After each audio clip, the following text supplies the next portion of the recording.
Secular trends in stocks and the three reasons behind them. We're here with Martin Pring, who's going to explain how these secular trends have affected the markets and how they'll affect them in the future. Hi, Martin. Hi, nice to be here. The S&P made a high of 1553 in March of 2000, and currently it's down about 40% when adjusted for inflation from that number. And that tells you that the secular trend has a very big influence on stock prices. What are the reasons behind these trends? Well, I think there are three causes of secular trends. First of all, we have a structural thing. When we go through a normal business cycle, we can adjust inventories very quickly and so forth. It's over in a couple of quarters.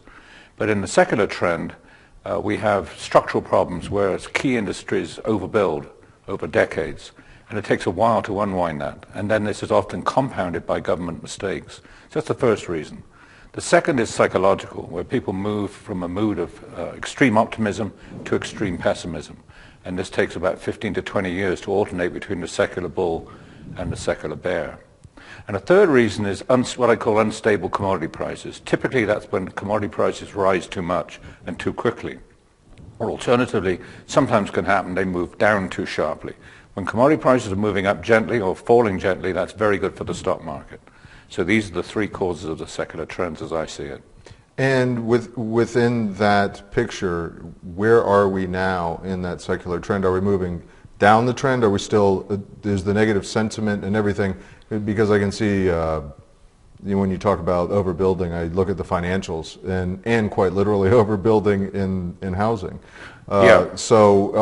But have we gotten through that negative phase, or are we still kind of on the way down before we head back up again? Well, we've got through the first one. I think that's the tech bubble, overbuilding in technology. I think we got through the overbuilding in housing fairly well.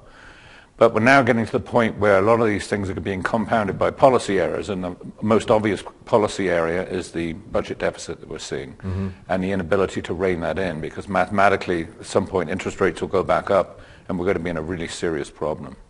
Now, is this also affected by exogenous factors, say the governmental issues that are going on in Europe, for example? Yeah, absolutely. Absolutely. That can also feed in.